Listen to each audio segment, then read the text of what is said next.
औज़ुबिल्लाहि मिनश्शैतानिर्रजीम बिस्मिल्लाहिर्रहमानिर्रहीम। व्यूअर्स अस्सलाम वालेकुम। आज मैं एक ऐसे तबके के बारे में बात करना चाह रहा हूँ, और मैं चाह रहा हूँ कि जो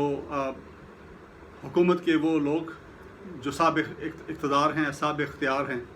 और including prime minister of Pakistan Imran Khan, जो कि ज़ाहिर बात है कि इंसाफ की बात करते हैं,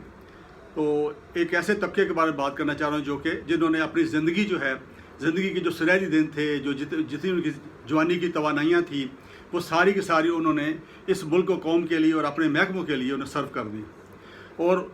जब वहाँ से रिटायर हुए तो बूढ़े हो चुके थे। ज़ाहिर बात है कि जब बंदा रिटायर होता है गवर्नमेंट सर्विस से, तो ज़ाहिर है कि उसकी जो ना तो उसके अंदर बॉडी के अंदर उतनी एफिशिएंसीज होती हैं कि वो कोई और काम कर सकें, ना ही उसका कोई फ्यूचर होता है, ना कोई कैरियर होता है। तो इस लिहाज से अब वो जो लोग हैं ना किसी कुछ करने के काबिल ना रहते हैं, ना ही उनके पास वो तवानाई होती हैं, फिर उनके अखराजात बढ़ जाते हैं उस वक्त, क्योंकि उस स्टेज पे आके उनकी बच्चियों की शादियाँ हो रही होती हैं, बेटों की शादियाँ हो रही होती हैं, या बेटों की आला तालीम जो है उसको बंदोबस्त करना होता है, और या फिर मकान चाहिए होता है, चूँकि ड्यूटी के दौरान, जॉब के दौरान तो सरकारी रेजिडेंसीज मिल जाती हैं समटाइम्स, लेकिन अब उनको अपनी रिहाइश का बंदोबस्त करना पड़ता है। तो इसमें जो उनको जमा पूंजी मिलती है, आप कह लें जीपी फंड के तौर पे, ग्रुप प्रोविडेंट फंड के तौर पे, या ग्रेचुटी के तौर पे, जो उनको थोड़ा बहुत मिलता है, वो वहाँ पे छोटा मोटा मकान बनाने की कोशिश करते हैं और उस पर लगा देते हैं, और उसके बाद उनके पास बचते ही कुछ नहीं है कि अपने लिए क्या है। पेंशन उनको एक सहारा होती है, जो कि आप कह लें कि उनके जो रोज़मर्रा के जो अखराजात हैं, आजकल की महंगाई के अंदर ख़ास तौर पर आप देखिए, उनको मीट करने के लिए वो पेंशन का उनके एक सहारा होता है, जिसको वो उसके ज़रिए से अपनी ज़िंदगी के गुज़र औकात करते हैं बड़ी मुश्किल। तो ये सारे जो फैक्टर्स हैं, ये सामने आके आप अंदाज़ा कर सकते हैं कि जो पेंशन हज़रात हैं उनके क्या हालात होंगे। अब PTCL जो है, जो पहले TNT डिपार्टमेंट होता था, telephone and telegraph department, government का डिपार्टमेंट था, फिर उसके बाद उसको कॉरपोरेशन बनाया गया। अब वहाँ से जो वो एम्प्लॉइज़ जिन्होंने सारी उम्र जो है वहाँ पे गवर्नमेंट सर्विस की थी, TNT डिपार्टमेंट का हिस्सा रहे थे, उसके बाद फिर वो कॉरपोरेशन का हिस्सा भी रहे, तो एंड वक्त पे जाके जो उनको पेंशन दी गई, वो पेंशन उनको मिल तो गई, लेकिन उसके साथ जो जो लवाजमात थे, मिसाल के तौर पर एक जो आप कह लें कि उनकी जो कम्यूटेशन होती है पेंशन की, वो एक सर्टन एज के बाद 10 या 12 साल बाद वो बहाल होनी थी, जो यानी कुछ लमसम जो तरह उनकी पेंशन में से काट के अगले 10 साल के या 12 साल के कुछ पैसे उसमें से कुछ एडवांस दे देते हैं उनको वो, और अगर वो सर्वाइव करे बाद में 10-12 साल बाद, तो फिर वो जो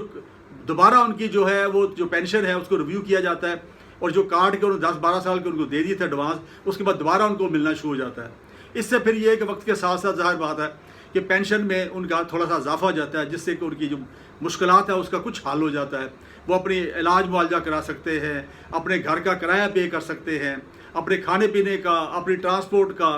अपने जो बच्चियाँ हैं जिनको अगर वो पढ़ा रहे हैं या उनकी शादी करनी है, बेटे हैं जिनकी स्टडी हो रही है या उनके भी शादियाँ करनी है, तो ये सारे मामला को चलें थोड़ा बहुत आप कह लें कि उनको सहारा मिल जाता है। इस तरह कुछ अलाउंस होते हैं,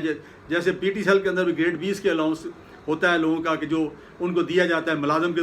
तनख्वाह के तौर पे, और इस तरह की चीज़ें दी जाती हैं, इस तरह की सहूलतें हैं। अब उस सिलसिला में उनको ये जब नहीं मिली तो वो फिर कोर्ट्स में चलेगा। ज़ाहिर बात है कि जब इंतज़ामिया ये काम नहीं करेगी, गवर्नमेंट से ये काम नहीं करेंगी, तो ऐसी सूरत में फिर कोर्ट में जाना पड़ेगा ना। अब आप देखिए हर चीज़ जो आप कोर्ट में अगर ले जाएंगे तो वहाँ तो कितने जज बैठे होते हैं। अब इस्लामाबाद हाई कोर्ट के अंदर 7 जज बैठे होते हैं। अब इस्लामाबाद कितना बड़ा है आप देखें। अब वो सारे मामला अगर जो रेलिवेंट जो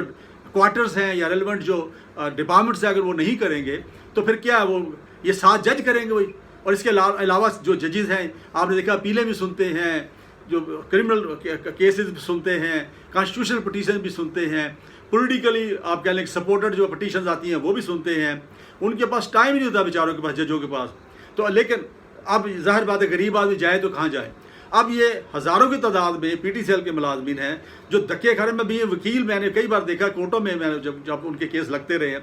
तो वो वहाँ पे देखता था कि वहाँ बेचारे वो आए हुए हैं, किसी से चला नहीं जा रहा, बूढ़े हो चुके हैं, हाथ में लाठियाँ पकड़ी हुई हैं। मुझे तो अच्छा, फिर कोर्टों में आपको पता है बैठने की जगह भी नहीं होती, और कई लोग जो है वहाँ पे बड़ी अच्छी उन्होंने इज़्ज़त की ज़िंदगी गुजारी होती है। मोस्टली उनके अंदर इंजीनियर है। उस ज़माने के इलेक्ट्रॉनिक और इलेक्ट्रिकल इंजीनियर जो है वो TNT डिपार्टमेंट में लिए जाते थे उस ज़माने में, आपको याद होगा। ये वो लोग हैं जो ग्रेड 20 में जाकर रिटायर हुए हैं, कोई ग्रेड 21 में जाकर रिटायर हुआ है, कोई ग्रेड 19 में रिटायर हुआ। अब वो सारे जो है धक्के खा रहे हैं। अब कोर्ट ने, इस्लामाबाद हाई कोर्ट ने उनके हक में फैसला दे दिया। اب جب ان کے حق میں فیصلہ دے دیا تو اب آ گیا امپلیمنٹیشن، اور پھر وہی ہمارے کو پتا کہ آپ کو ہمارے ہاں جو بیوروکریسی ہے ان کو ایک تو یہ کہ بیوروکریٹ بھی بعض کا ڈیلے کرتے ہیں، لیکن اس کے بعد سب ٹائم کوئی نیگیٹو امپلائیز نیچے بیٹھے ہوتے ہیں جو نوٹ ہی الٹا پٹ اپ کرتے ہیں، اور وہ اپنے سینئرز کو مس گائڈ کرتے ہیں اور ان کو مجبور کرتے ہیں کہ وہ کوئی غلط کام کر جائیں۔ اب وہ جو ہائی کورٹ کا فیصلہ آ گیا ہے، جو فیصلہ جب کورٹ کا آ جائے تو پھر اس کو منو تسلیم کرنا پڑتا ہے۔ اب کافی عرصہ گزر گیا ہے، اس فیصلے پہ عمل درآمد نہیں ہو رہا، بار بار دھکے کھائے جا رہے ہیں، یہ ملازم بار بار مختلف محکموں کے دھکے کھاتے ہیں، اپنا پٹرول استعمال کرتے ہیں، ویگنوں کے بھی دھکے کھاتے ہیں، اس موسم کی شدت کے اندر وہ جاتے ہیں وہاں پہ اور اپنے آپ کو اس عذاب میں ڈالتے ہیں، اور وہ چاہتے ہیں کہ ہمیں مرنے سے پہلے چلیں ریلیف مل جائے۔ اب دیکھیں نا، ویسے ہی وہ بیچارے ریٹائرڈ ہیں، پھر ان کی 10-12 سال ریٹائرمنٹ ہوئے ان کے ہو گئے ہیں، اب ان کی اگر کمیوٹیشن کی جو کٹی اماؤنٹ تھی وہ اگر بحال ہو جاتی ہے تو چلے وہ سکھ کا سانس لے، اگلے 2-4 سال جتنی بھی ان کی زندگی ہے، اللہ تو ان کو لمبی زندگی دے، تو وہ سکون کا سانس لے لیں اس سے پہلے کہ وہ مر جائیں۔ تو ہمیں چاہیے کہ ان کا خیال کریں۔ تو میں عمران خان صاحب جو کہ بڑے منصف مزاج ہیں، مجھے اس پہ یقین بھی ہے، اپنے ٹی وی پروگرام میں ان کے اس چیز کو میں سپورٹ بھی کرتا ہوں، ان کی انٹیگریٹی کے اوپر بھی اور عوام دوستی کے ساتھ، اور اس کے ساتھ ساتھ میں جو بیوروکریٹس ایلیمنٹ ہیں ان کو بھی ریکویسٹ کرتا ہوں۔ اب اس پہ مجبور ہو کے انہوں نے کنٹیمپٹ پٹیشن بھی دائر کی ہوئی ہے اسلام آباد ہائی کورٹ میں۔ اب کنٹیمپٹ پٹیشن جو ہے اس کے اوپر اب اس کی ضرورت نہیں ہونی چاہیے، جب فیصلہ آ گیا کلیئرٹی کے ساتھ آ گیا اس پہ عمل کروائیں۔ اب پھر کورٹ کا ٹائم ضائع ہوگا، پھر کورٹ جو انہوں نے نوٹس کیا ہوا ہے پھر ان کو وہ آئیں گے، وہاں پیشی ہوگی، پھر وہاں پہ جج جو ہے وہ ان پہ جج صاحب جو برہمی کا اظہار کریں گے، ناراضگی کا اظہار کریں گے، اخباروں میں آئے گا، حکومت کی سبکی ہوگی، متعلقہ افسروں کی سبکی ہوگی، اور پھر آپ کو پتا اپوزیشن کو اس کا موقع ملتا ہے کہ دیکھیں جی یہ کیا ہو رہا ہے، کوٹیں چیخ رہی ہے، کوٹیں یہ کہہ رہی ہے کہ امپلیمنٹ نہیں ہوتے ان کے فیصلے۔ تو میں عمران خان صاحب سے ریکویسٹ کروں گا، اور متعلقہ جو منسٹری ہے جو PTCL کو دیکھتی ہے، پاکستان ٹیلی کام کو دیکھتی ہے، جس کے میٹرز کو دیکھتی ہے، اس سے ریکویسٹ کروں گا کہ وہ ان کی جو وہ فیصلہ ہو چکا ہے، جو ہائی کورٹ سے فیصلہ ہو گیا ہے، اس کو منگوا کے اس کے اوپر عمل شروع کروا دیں، اور اس سے آپ کو دعائیں بھی ملیں گی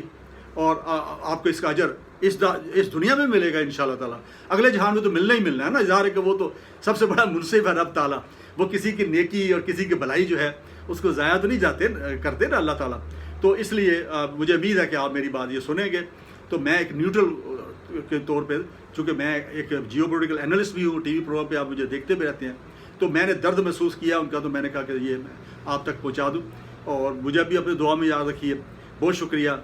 پھر بات کر رہے ہیں کسی اور موقع پہ، کسی اور ٹاپک پہ۔ السلام علیکم۔